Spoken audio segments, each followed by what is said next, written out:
팔복에서 복이 있다고 하는 그 말씀들이 가만히 살펴보면 이게 다 우리의 성품에 관한 것임을 확인해 볼 수 있어요. 심령이 가난한 자, 또 애통하는 자, 온유한 자, 의에 줄이고 목마른 자, 긍휼히 여기는 자, 마음이 청결한 자, 화평케 하는 자, 의를 위하여 박해를 받는 자, 이 모든 것들이 다 우리의 성품에 관한 것을 말씀하시는 걸 볼 수 있는데요. 사실은 이런 성품이 본래는 저와 여러분에게 없어요.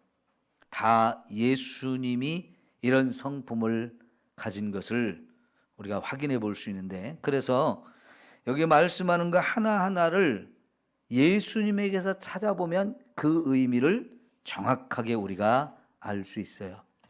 자, 오늘 여기 애통하는 자는 복이 있나니 그러는데, 이 애통이라는 말을 원어 그대로 살펴보면 언제 느끼는 이 슬픔이냐, 아픔이냐, 사랑하는 사람이나 내 부모, 형제가 죽었을 때 느끼는 그 마음의 고통과 슬픔을 이 애통이라고 표현해요. 정말 우리 부모가 돌아가신다거나 내 사랑하는 사람이 죽는다거나, 그럼 이거는 정말 큰 고통이 우리에게 오지요. 제가 지금까지 목회하면서 보니까요, 부부간에 이렇게 함께 살다가 한쪽이 먼저 하나님의 부름을 받아가면요, 남아있는 사람은 굉장히 고통을 받고 힘들어해요. 그 충격이 보통 3년은 가더라고요. 3년. 한 3년 정도 지나야 사랑하는 내 남편이나 아내의 죽음에 대해서 그 애통하는 마음들이 이제 녹아지고 위로를 받으면서 다시 제대로 된 삶을, 원래 그 삶을 회복하는 것을 많이 보았어요. 보통 3년 정도 이렇게 가는데요. 그게 얼마나 힘들면 그렇게 3년이나 아파하고 힘들어할까요? 그 당해보지 않은 사람은 모를 것 같아요. 여러분, 이럴 때 서로 좀 많이 위로해주고 자주 찾아봐주고 자주 만나서 식사도 좀 같이 좀 하고 이야기도 좀 같이 하고 그러면서 그 힘든 시간들을 좀 잊어버리거나 좀 이길 수 있도록 옆에서 좀 많이 돌봐주시고 이렇게 함께 해주시면 좋겠습니다. 자, 그럴 때 좀 아멘 참 임색하셔요. 예? 그 아멘 한다고 해서 여러분 소가 푹 꺼집니까, 배가? 예? 옛날에 보릿고개 있을 때야 뛰지 말라고 배 꺼진다고 그럴 때 있지만, 뭐 아멘 한다고 그래서 배 꺼질 것도 아닌데 좀 아멘 좀 크게 하세요. 네, 좀 그 정도는 되셔야 돼. 네. 자, 근데서요, 크게 대답을 해야 되는데 안 할 때요, 엄청 기합을 많이 줘요. 정신 바짝 차려가지고 무슨 말 할 때마다 막 팍팍 큰 소리가 팍팍 바로바로 튀어나오게 하기 위해서 엄청 그 벌을 많이 줍니다. 그러면 그때 정신이 번쩍 나가지고 힘드니까 막 죽으라고 악쓰고 대답해요. 대답할 때도. 그 정도 우리가 요구하는 건 아니지만은, 여러분, 설교하는 자와 듣는 여러분이 좀 뭔가 쿵짝이 맞아야 더 은혜가 되어집니다. 네. 자, 그럼 여기 애통하는 자가 복이 있다고 그러는데, 이 애통이 뭐에 대한 애통인가? 하나님 안 믿는 사람도 세상을 살다 보면 슬픈 일이 많이 있어요. 지금 이 이야기는 예수님의 제자들, 구원받은 사람들이 느끼는 애통에 관한 거거든요. 그러니까 예수 믿는 사람들도 세상에서 겪는 이런 애통하는 문제도 있지만, 특별히 예수 믿는 사람들만 느낄 수 있는 이 애통함이 있어요. 자, 예를 들면 예수님에게서 이런 걸 찾아보면 좋은데, 마태복음 9장을 한번 확인해 봅시다.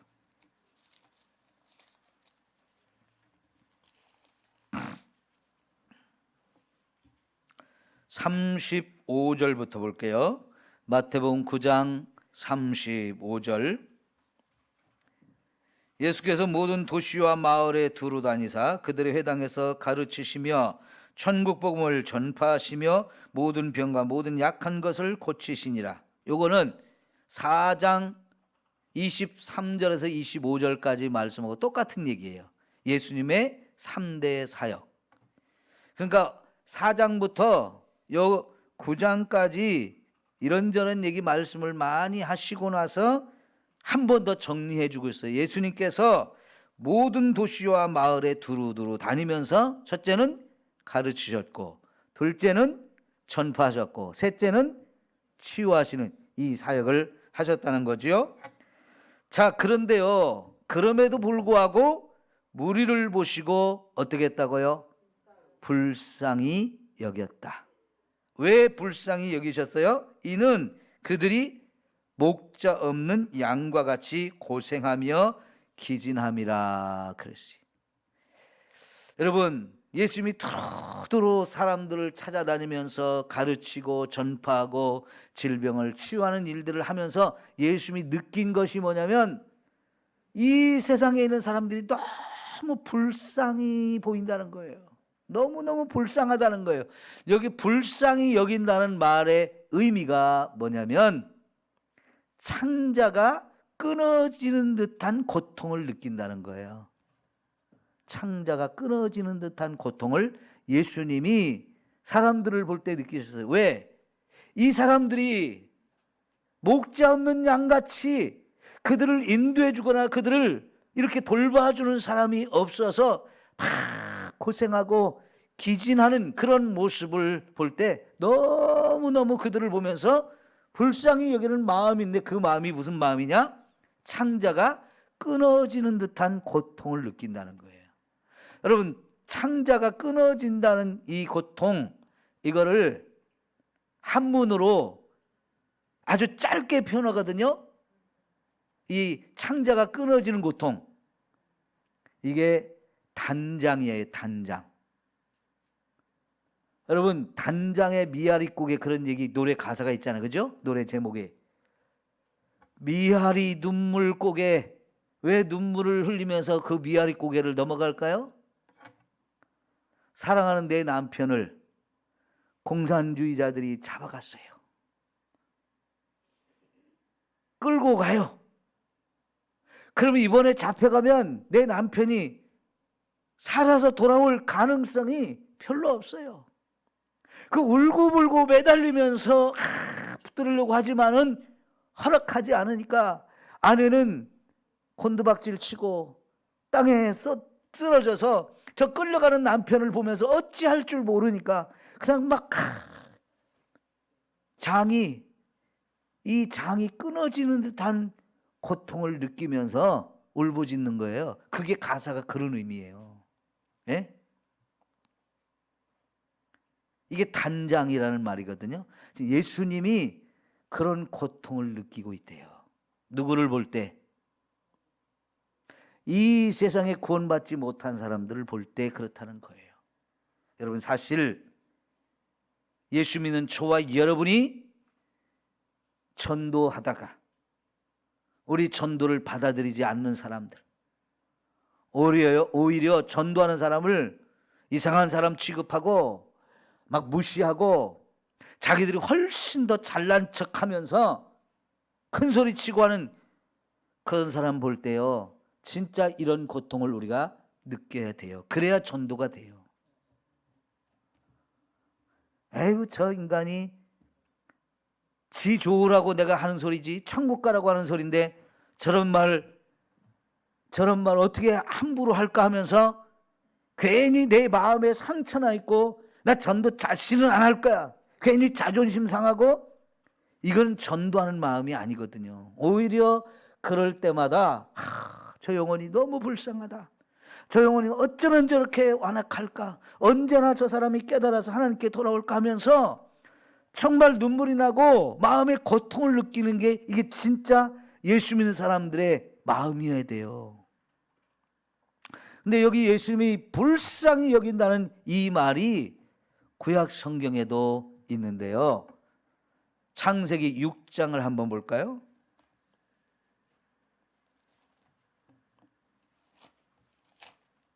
창세기 6장.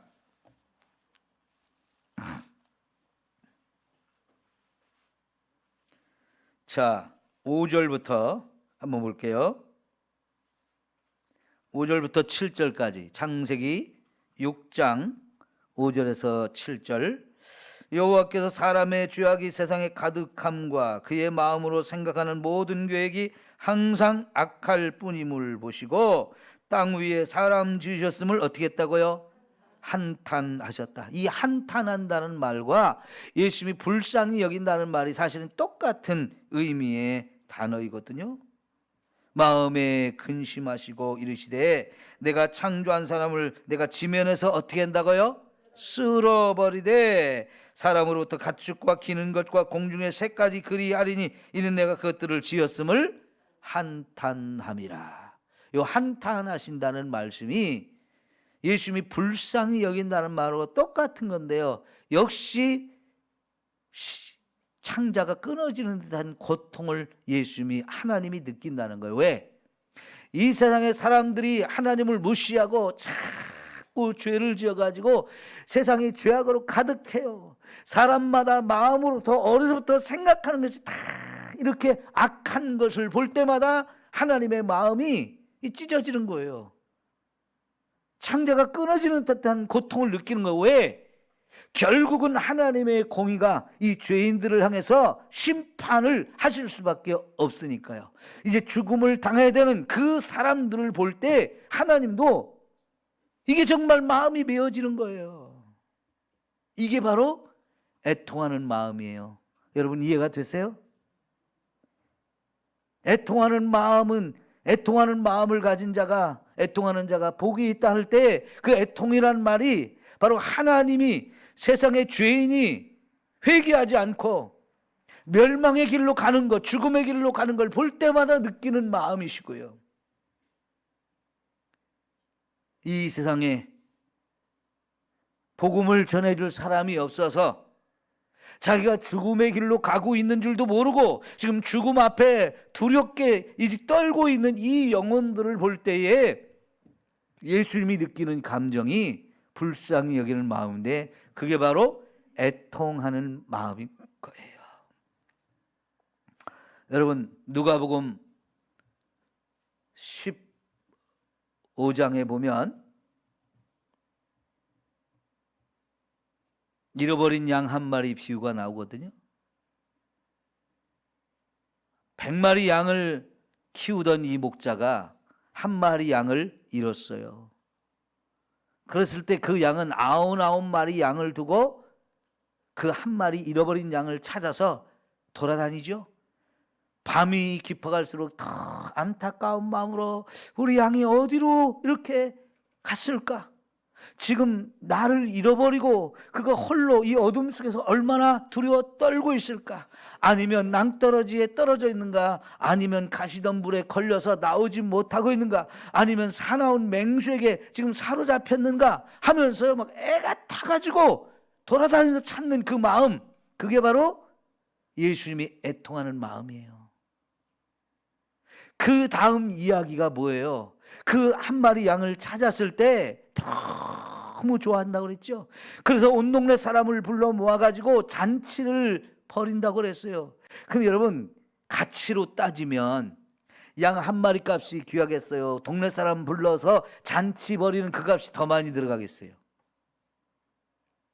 동네 사람 불러서 잔치 벌이는 값이 훨씬 더 많이 들어갑니다. 그런데도 예수님이 그 비유를 말씀하신 것은 사실은 그게 양 한 마리 얘기가 아니고 예수님이 이렇게 온 동네를 돌아다니면서 복음을 전하는데도 깨닫지 못하고 예수님을 구주로 영접하지 못하고 교만하게 완악하게 이 믿음을 갖지 못하는 사람들을 볼 때 느끼는 예수님의 마음이 그 마음이에요. 그 한 영혼이 돌아오면 너무 좋아서 잔치를 베푸신다는 거예요. 하늘에서는 그 한 영혼이 돌아올 때 엄청 하나님이 기뻐하신다고 그랬죠. 그 다음 비유가 이제 우리가 잘 아는 탕자의 비유잖아요. 그럼 여러분 우리는 그 탕자에 비유해서 여러 가지를 살펴볼 수 있지만 특별히 이 탕자가 집을 나간 그 순간부터 그 아버지의 마음, 이게 바로 애통하는 마음이에요. 내 사랑하는 아들이 집을 떠나서 먼 데로 갔는데 돈은 갖고 갔지만 그것이 얼마나 가겠는가 생각하면서요, 돈 떨어지면 고생할 텐데 나쁜 놈들 만나서 돈 빼앗기지는 않는가, 분명히 탕진할 텐데 그리고 나면 저가 얼마나 고생할까, 그걸 생각하니까요 하루라도 빨리 돌아와야 되는데 하루라도 빨리 돌아와야 되는데 하면서 막 애타게 매일매일 저 동구 밖에 나가서 멀리까지 바라보면서 그 아들이 돌아오기를 기다리는 그 아버지의 마음이, 이게 바로 애통하는 마음이에요. 성도 여러분, 이런 마음은, 하나님의 이 마음, 예수님의 이 마음을 누가 헤아릴 수 있을까요? 예수님을 믿는 사람이 아니면 이 세상의 그 누구도 그런 마음을 헤아릴 수가 없어요.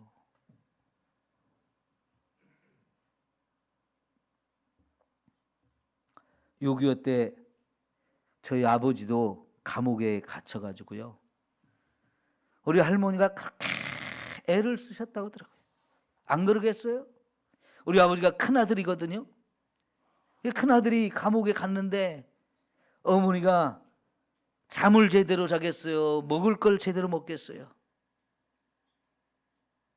면회라도 허락해주면 막 이것저것 만들어 갖고 가서 먹여주고, 솜 바지, 솜 옷 이런 거 만들어 가지고 막 갖다 주려고 하는데 그거를 거절당하면 그 얼마나 애가 타겠어요. 없는 살림이라도 감옥에 있는 자식 죽을까 봐. 근데 그때 감옥에 끌려간 사람들 거의 대부분 죽어 나왔거든요.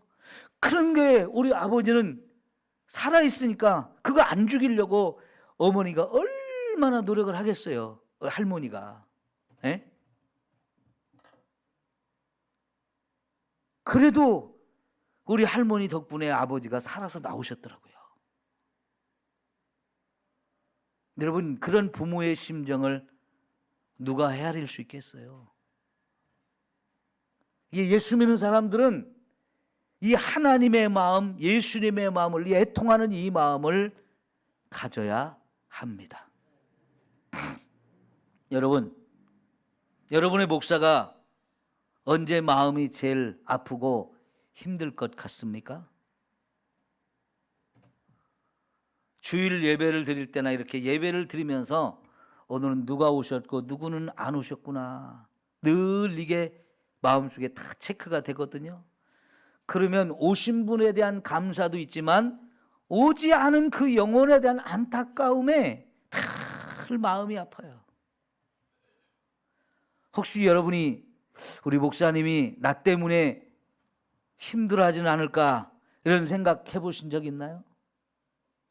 아마 여러분은 그런 생각 별로 안 해보실 것 같아요. 근데 목사는요, 그런 것 때문에 마음이 편치 않아요. 늘 마음이 아파요.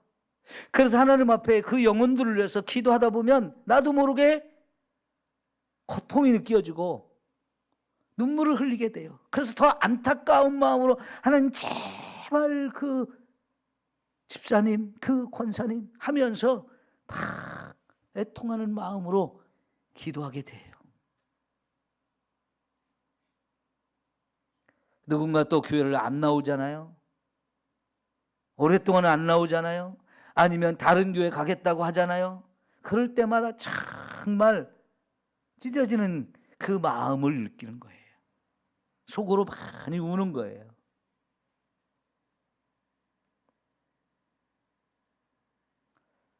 신앙생활을 저하고 벌써 7년을 하고 있거든요.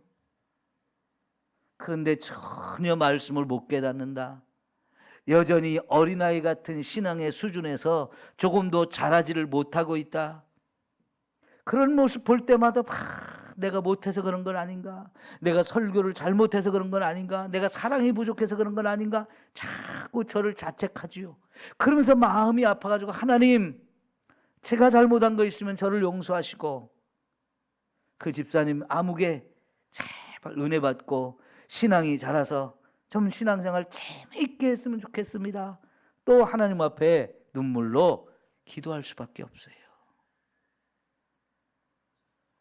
여러분, 이런 게 우리 애통하는 마음인데 여러분에게도 이제는 이런 마음들이 자꾸 생겨야 돼요. 네?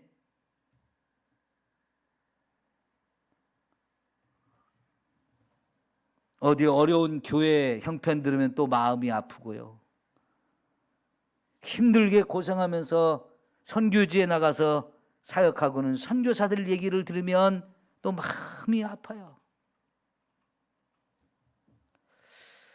오늘 이렇게 벌써 통장을 꽉꽉 채워가지고 많은 분들이 이렇게 가져오신 거 보니까 정말 감사해요. 아마 여러분들도 말라위에서 사역하는 선교사님 돕겠다고 하니까 인집에 있는 거 막 다 모아가지고 꽉꽉 채워가지고 이렇게 갖고 오시는데, 안타까운 마음에 그 가난한 나라에, 더운 나라에 가서 사역하고 있을 그런 분들을 생각하면 참 마음이 편치 않잖아요. 사실 지난번 그 선교사님이요, 40이 넘었는데 결혼도 아직 못했어요. 결혼할 대상을 찾는데 아프리카의 가난한 나라에 가서 사역하는 이 선교사한테 누가 결혼하겠다고 달려들까요? 제가 이래도요, 전도사 때는 교회에서 이렇게 사역하면 권사님들이 막 관심을 갖고 자기 딸을 나한테 좀 붙여주려고 그런 사람들이 많았어요. 그래도 한국에서 이렇게 부교육자 생활할 때는 그렇게 관심 갖고 막 자매들도 대시를 하고요, 특히 권사님들 막 딸하고 좀 엮어주려고 이러신 분들이 많았거든요. 근데 여러분, 그런 아프리카에 그 가난한 나라에 가서 사역하고 있는 선교사한테 어떤 여자가 시집을 가고 어떤 분이 자기 딸을 연결시켜 주려고 하겠어요? 결혼하기 참 힘들어요. 이번에 사실 거기 사역지에서 잠깐 나온 이유 중에 하나도 신부감을 찾기 위해서 나오셨는데 잘 될는지 모르겠어요. 됐으면 좋겠는데 혼자 가서 그 사역을 한다고 생각해 보세요. 참 얼마나 안쓰러워요. 그런 분들 볼 때 우리 마음에 참 이 애통하는 마음이 느껴져서 작지만 이렇게 저와 여러분의 힘을 모아서 이렇게 후원해 줄 때 얼마나 힘이 날까요? 여러분, 하나님 안 믿는 사람 중에도요, 남을 돕고자 하는 일에 참 앞장서는 사람들 많아요. 여러분, 뉴스 이렇게 보면 조국 가족이 막 이렇게 수사를 받고 막 부인이 감옥에 들어가고 재판받고 그럴 때 응원해 주는 사람도 얼마나 많아요. 그죠? 이번에 또 조국이라는 사람이 책 썼다고 막 사는 사람들이 굉장히 많더라고요. 윤석열 씨 뭐 잠깐 검찰총장 정지 먹어가지고 막 집에서 못 나오고 그럴 때 또 막 검찰청 앞에 수많은 화환들 막 잔뜩 갖다 놓는 거, 다 그 사람들 뭐 하는 거예요? 그 사람들 막 응원하고 막 이러는 거잖아요. 근데 그런 일을 하는 사람이 정말 많더라고요. 어디서 누가 참 어려운 일을 당했다, 어린 아이들이 부모한테 매를 맞아서 학대를 당해 죽었다 그러면 막 서로 안타까워가지고 마음 아파서 울면서 막 가서 소리치고 그 아이에게 무슨 뭐라도 좀 주고 싶은 마음에 죽어서 먹을 수도 없는데 맛있는 아이들이 먹는 그런 거 갖다 막 모아주고 이런 것들, 세상 안 믿는 사람들도 이런 거 잘해요. 하나님 믿는 사람들이 이런 걸 할 때 많은 것을 여러분에게 요구하는 거 아니거든요. 우리가 그런 걸 느낄 수 있는 공감하는 마음이 있어야 돼. 공감하는 마음. 나도 좀 같이 하면 좋겠다.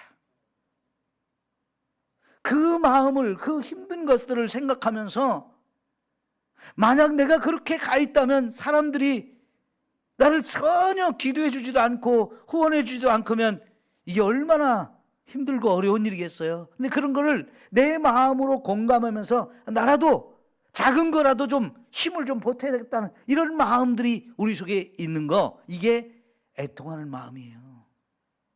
이런 사람이 진짜 복 있는 사람이고, 내가 그런 어려움을 당할 때 진짜 하나님의 위로가 임하는 거예요. 여러분, 마태복음 23장에 보면 예수님께서 감람산 위에 이렇게 올라가서 예루살렘을 딱 보이거든요. 예루살렘을 내려다보면서 제자들이 있는 가운데서 우셨어요. 성경에서 예수님이 우셨다는 말씀이 딱 한 번 거기 나오거든요. 두 번 나오네요.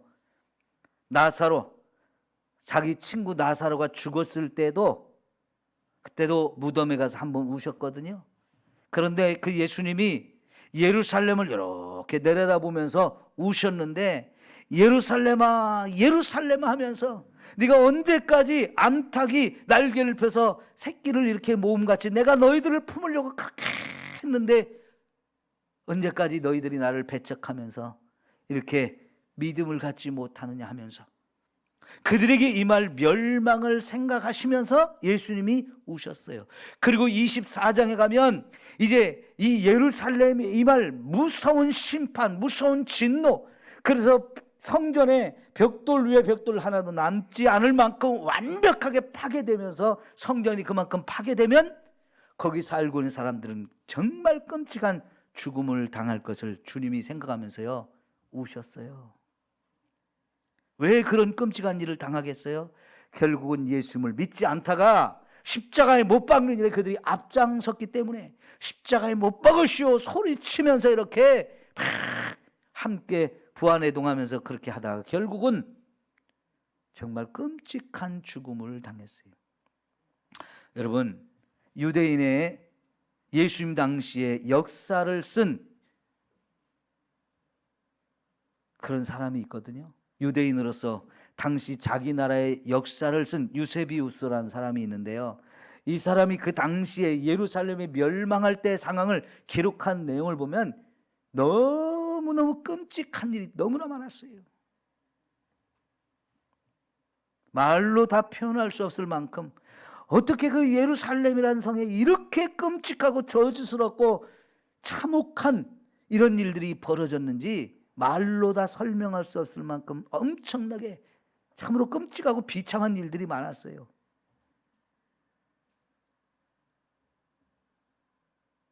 그거를 미리 아시는 예수님은 그 예루살렘을 보면서 막 눈물을 흘리며 우셨어요. 이게 바로 애통하는 마음이거든요. 여러분, 정말 예수 믿는 저와 여러분은 남의 아픔을 공감할 수 있는 마음이 있어야 돼요. 누가 옆에서 울면 나도 같이 슬퍼서 같이 울어줄 수 있어야 되고요. 옆에서 누가 막 기쁘면 같이 좋아서 같이 박수 쳐주면서 해야 되는데, 예수님이 탄식한 얘기 중에 하나가 뭐냐면 이 세대가 얼마나 완악한지 아이들이 장터에서 막 좋아서 막 재밌게 놀면 거기 같이 즐거워하고 해야 되는데 그러지 않는다는 거예요.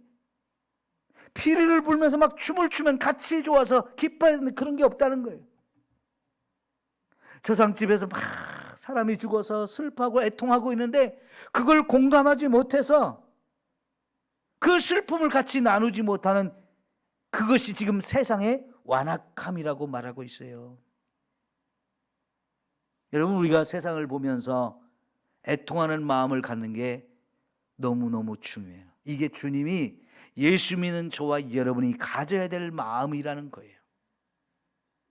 여러분, TV 뉴스를 보면서 세상에 끔찍한 죄를 짓는 사람들을 볼 때마다 하나님, 또 저런 끔찍한 범죄가 일어났네요. 그래서 또 어떤 불쌍한 사람들이 또 저렇게 죽음을 당했네요 하면서 정말 마음을 아파하는 마음이 우리에게 있어야 돼요. 그냥 혀 끌끌 차면서 아유 말세다 말세, 어떻게 저런 놈들이 있어, 이걸로 끝나면 안 돼요. 우리가 그런 세상을 보면서 하나님, 내가 한 사람이라도 더 전도해서 한 영혼이라도 더 구원하게 해 주옵소서. 그러면서 우리가 전도할 대상자를 마음에 품고 그들을 위해서 막 안타까운 마음으로 기도한다면 이게 바로 애통하는 마음인 거예요. 그런 사람을 우리 주님이 위로를 받을 것이다 라고 말씀을 하시잖아요. 이 위로한다는 말씀이 뭐냐면 옆으로 부른다는 뜻이에요. 옆으로 부른다는 뜻. 사실은 그 말을 좀 더 해석하면 주님이 이 애통하는 사람 옆에 와서 울지 마라, 내가 네 마음을 안다, 너의 슬픔, 너의 아픔, 너의 고통을 내가 다 안다 하시면서 저와 여러분을 안아주시고 우리 마음속에 그 슬픔을, 그 마음의 상처들을 싸매주시면서 저와 여러분을 다시 회복시켜 주시고 그 슬픔이 변해서 기쁨이 되게 하시는 이런 놀라운 은혜를 주시겠다는 거예요. 여러분, 우리가 이렇게 세상을 보면서 세상의 죄를 보고 나의 죄를 보고 그래서 하나님 앞에 눈물로 회개하고 이럴 때마다 하나님이요 옆에 찾아오셔서 진정한 위로를 주시기 때문에 그런 눈물을 흘리고 나면 하나님께서 우리에게 큰 기쁨을 주셔요. 세상에서 얻을 수 없는 그 기쁨, 그 감격과 은혜를 우리에게 주시면서 우리 기도한 것이 이루어지게 하셔서 야, 내가 이렇게 눈물을 흘리며 기도했더니 하나님이 이 기도를 들어주셔가지고 그 영혼이 구원받았구나. 너무나 아름다운 일이잖아요. 그걸 느낄 때 여러분 정말 그 기쁨은 세상에 뭘로 표현할 수 있을까요? 애통하는 사람만이 누릴 수 있는 진정한 위로이고 기쁨이고 은혜인 줄 믿습니다. 예수님께서 보여주시는 이런 안타까운 마음, 아파하는 마음, 울고 고통을 느끼는 이런 마음들을 저와 여러분도 함께 느끼고 같이 공감하면서 애통하는 마음을 잃어버리지 않는 저와 여러분이 되었으면 좋겠어요. 여러분, 나이를 먹으면서 참 안타까워지는 것 중에 하나가 뭐냐면 눈물이 자꾸 메마른다는 거예요. 그러죠? 웃는 것도 자꾸 잃어버린다는 거예요. 그죠? 이거 왜냐면 감정이 자꾸 메마르는 거예요. 감정이 메마르는 건데요, 감정이 메마르면 참 사람이 기뻐할 때 같이 기뻐하고 슬퍼할 때 같이 이렇게 우는 이런 마음들이 있어야 내 주변에 진짜 같이 웃어줄 수 있는 사람, 같이 울어줄 수 있는 사람이 생기는 거거든요. 근데 내 마음의 감정이 메마르면요 내 주변에 사람이 없어져요. 그러면 더 외로워져요. 내가 힘들 때 나를 다가와 줄 사람이 없는 거예요. 여러분, 나이를 먹어도 충분히 웃을 때 웃고 슬플 때 슬퍼할 수 있는 이런 감정이 메마르지 않는 저와 여러분이 되었으면 좋겠어요. 그래야 나의 슬픔을 가지고 다른 사람하고도 같이 나눌 수 있는 것이고요, 다른 사람이 슬퍼할 때 진정으로 아파하면서 같이 눈물을 흘리면서 옆으로 다가가서 같이 손잡아주고 위로해 줄 수 있는 그런 마음이 우리에게 있는 거예요. 근데 이게 없으면요 저 사람 저러든지 말든지 하면서 진짜 같이 공감을 못하는 거예요. 그러면 내가 힘들 때 다가올 사람이 한 사람도 없어요. 그건 세상을 진짜 잘못 사는 거거든요. 내가 힘들 때 정말 주변에서 나를 찾아오는 사람, 전화하면서 밥 한번 먹자, 이런 사람들이 자꾸 많아야 되는데요, 그런 사람이 없으면 세상을 우리가 잘못 살아온 거예요. 우리 마음이 애통할 수 있는 마음을 하나님께 달라고 구하십시오. 하나님, 나도 이 마음이, 감정이 자꾸 메마르지 않게 하시고 정말 누군가를 위해서 마음 아파하고 눈물 흘릴 때 진짜 흘릴 수 있는 사람이 되게 해달라고 기도하셔서 정말 이렇게 공감하고 느끼면서 같이 기뻐하고 같이 울을 수 있는 저와 여러분이 되어진다면 저와 여러분에게는 하나님의 놀라운 은혜가 임하게 될 줄 믿습니다. 기도합니다.